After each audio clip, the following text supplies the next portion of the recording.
Olá, meus amigos, olá, minhas amigas. Depois de algum tempo em que nós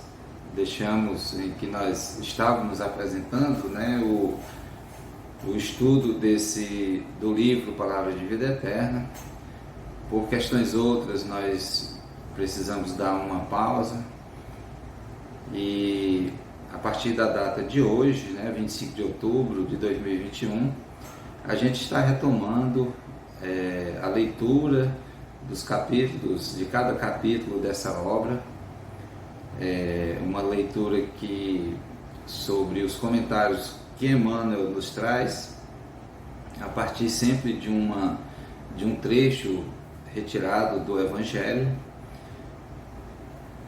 A gente espera que agora não tenhamos mais interrupções, faremos todo o possível para que isso não aconteça. Pedimos desculpas àqueles amigos que em um momento ou outro, melhor dizendo, aos amigos que nos acompanham, que já nos acompanhavam nos capítulos anteriores, e a gente deu, repito, por motivo de força maior, a gente deu uma pausa e agora estamos retomando a partir do capítulo de número 32. Esperamos sinceramente que de agora em diante seja contínuo, até o final da obra, tá? Então, como nós dissemos, retomaremos pelo capítulo de número 32, intitulado O Amor Tudo Sofre. Emmanuel vai trazer os seus comentários a partir de um pequeno trecho do capítulo 13, versículo 7, da primeira carta aos Coríntios, que diz o seguinte: tudo sofre. É uma fala de Paulo, como nós sabemos, e aí nós vamos já entrar aqui nos comentários de Emmanuel para a gente compreender qual a percepção dele a respeito desse pequeno trecho. Nós estamos aqui em mãos com a Bíblia de Jerusalém e a gente foi dar uma olhada nesse trecho aqui ao qual nos referimos. E na Bíblia de Jerusalém, o início dessa passagem, está intitulado A Hierarquia dos Carismas, Hino à Caridade. Então esse é o início da perícope, que traz toda aquela mensagem linda que Paulo nos traz, com relação à ação da caridade, ao viver a caridade. E ele traz logo no início, segundo a tradução aqui da Bíblia de Jerusalém, o seguinte: aspirai aos dons mais altos, aliás, passo a indicar-vos um caminho que ultrapassa a todos. E aqui caridade tem, a gente tem uma compreensão do que seja caridade, que é sempre o ato de olhar para o outro, de estender a mão para o outro, de fazer aquilo que nós gostaríamos que fosse feito para nós, Então, um ato de caridade é uma ação, porque a caridade é sempre uma ação, seja ela uma ação por meio de você conceder algum bem material a uma pessoa que esteja precisando, um alimento, enfim, qualquer objeto material que você possa oferecer a alguém, é uma ação, é uma atitude de caridade. E a gente também compreende a caridade, aquela caridade que é mais bem vista aos olhos de Deus, aos olhos aqui entre aspas, Nós sabemos que Deus não tem a nossa configuração humana, mas no sentido de que o perdão, a ação do perdoar, a ação do pedir perdão, a ação do perdoar, a ação de uma prece, de uma oração em prol de alguém que você tenha dificuldade de relacionamento, desejar o bem ao próximo, amar a Deus sobre todas as coisas e ao próximo como a ti mesmo.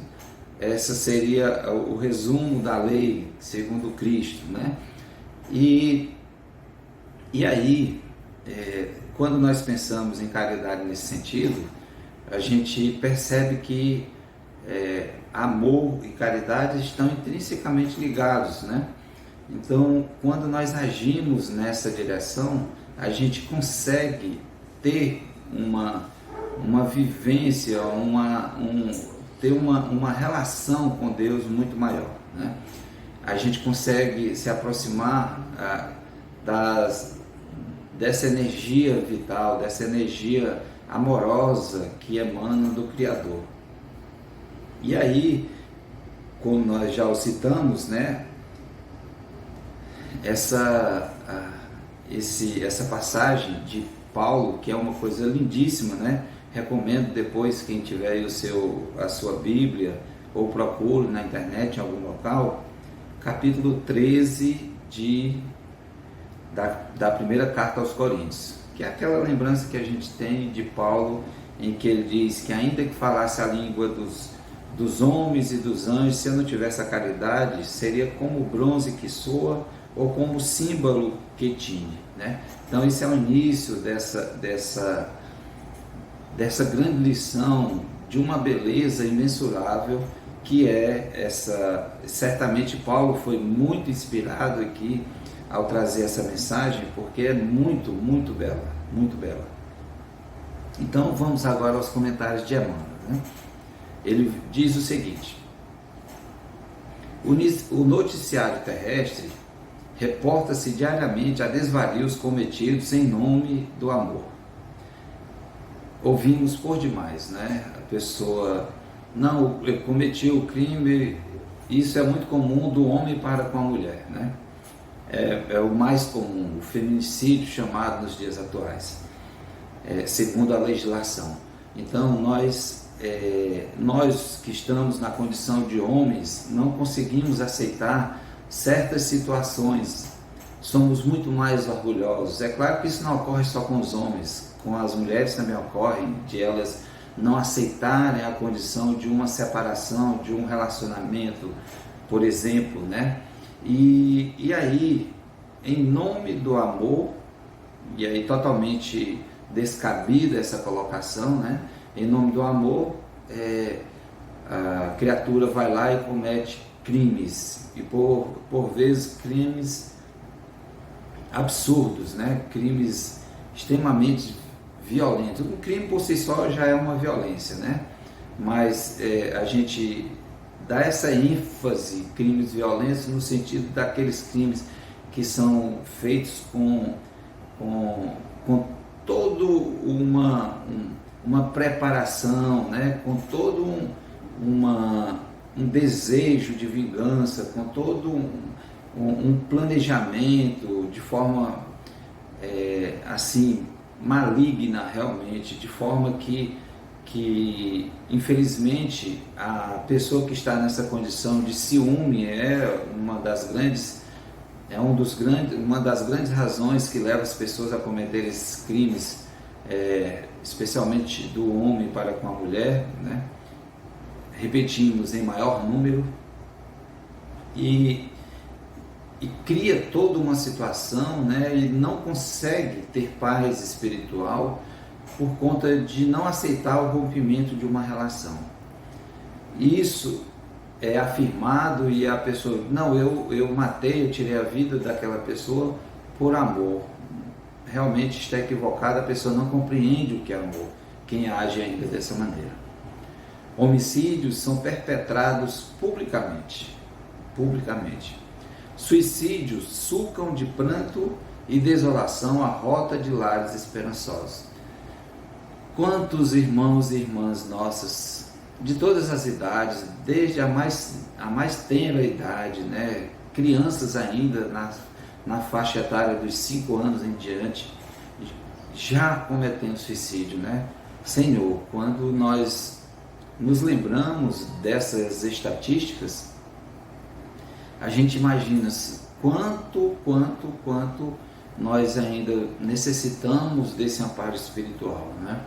Quanto nós necessitamos ainda dessa presença divina em nossa vida, porque nós não temos a capacidade por nós mesmos de superar certos obstáculos, de superar certas perdas, certas dificuldades que estão relacionadas a uma vivência a dois, a uma vivência em sociedade. A gente não consegue conviver com o contrário, a gente não consegue conviver com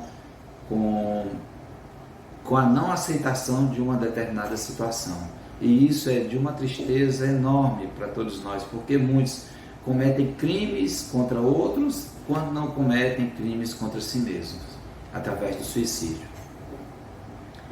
Então, furto, contenda, injúria e perversidade aparecem todos os dias invocando a inspiração do sentimento sublime.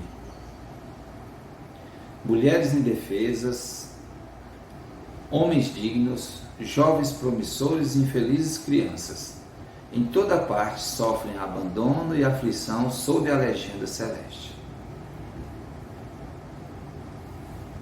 Quantas situações também não ocorrem de nós abandonarmos os nossos idosos, de nós abandonarmos os mais velhos, ou de não darmos a eles uma vida minimamente digna quando nós não podemos, claro, me refiro aqui aos filhos, ou quando trazemos para os nossos lares, colocamos naquele lugar mais escondido da casa, né? Não damos a verdadeira atenção a eles, que foram os responsáveis pela nossa criação, né?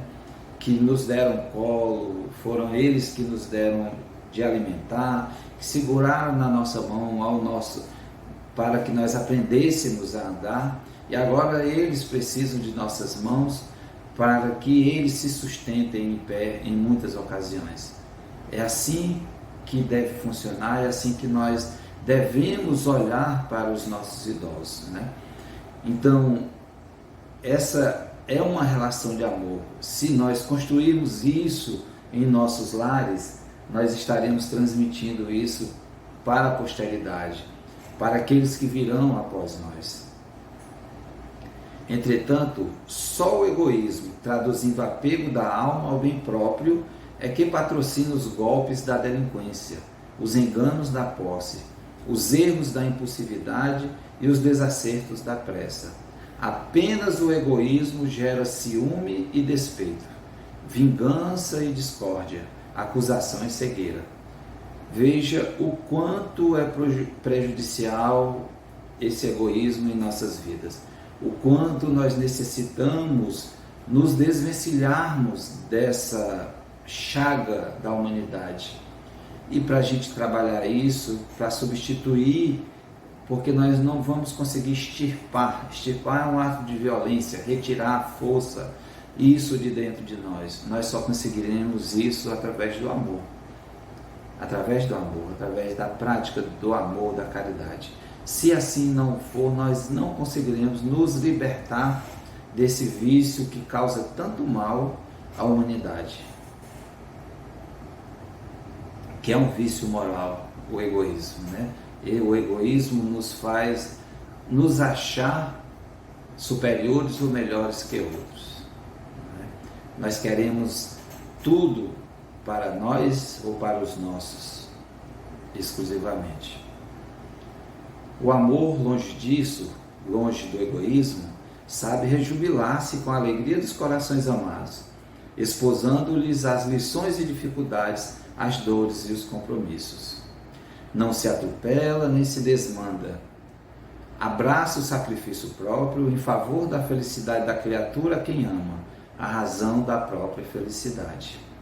E aqui a gente pode entender, quando nós verdadeiramente amamos, amor é liberdade, amor é deixar seguir.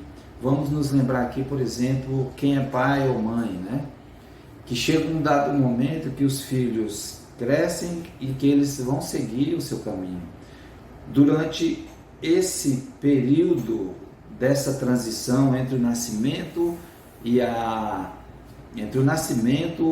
o desenvolvimento dessa criança até chegar à mocidade, à juventude, nós temos a responsabilidade de orientá-los e de educá-los para a vida dentro de princípios morais norteadores, com base no Evangelho, com base na mensagem que Jesus trouxe para nós.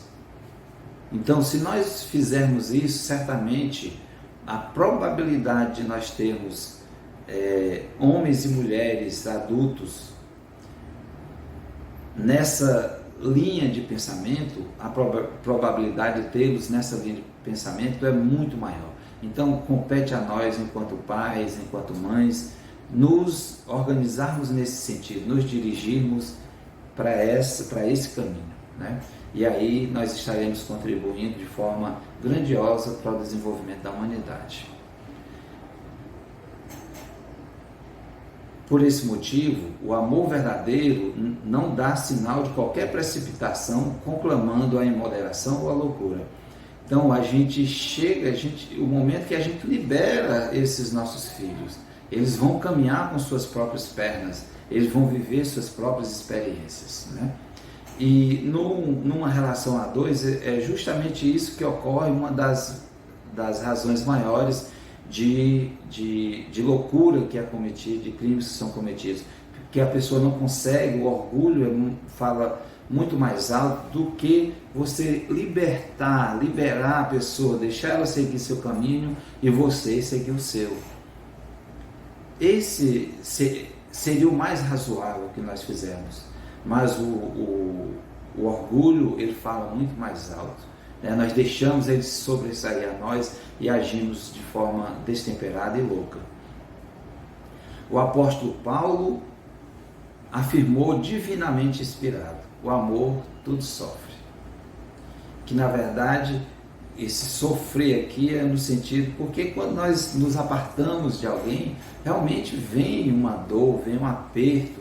Quando nós amamos muito uma pessoa e essa pessoa se afasta de nós por uma razão ou outra, seja porque vai para um local mais distante, ainda encarnado, ou porque há o desencarne e retorna à pátria espiritual, e fica aquela dor no peito, aquele sofrimento, ainda mais quando nós não fizemos tudo aquilo que poderíamos ter feito, né? O remorso nos acusa, e aí a gente sofre. Nesse sentido, as ações do nosso próprio orgulho, do nosso próprio egoísmo. Mas esse sofrimento pelo amor é diferente. É quando nós entendemos verdadeiramente que aquela pessoa deve seguir o seu caminho, deve buscar os seus horizontes, e nós estamos ali de mãos e braços abertos para recebê-los, se assim for o caso. Vamos lembrar lá da parábola do filho pródigo, né? Que desejou conhecer o mundo, viver suas experiências e percebeu os erros e retornou. O pai estava lá de braços abertos para recebê-lo novamente. E de nossa parte acrescentamos, Emmanuel diz: o amor genuíno jamais se desregra ou se cansa, porque realmente sabe esperar. Então era isso, meus amigos, que a gente teria para trazer nesse retorno, e que Deus abençoe a cada um de vocês nos seus lares, onde quer que vocês estejam. E continuaremos, se tudo ocorrer como estamos planejando, semanalmente sairá um novo vídeo. Deus nos abençoe a todos.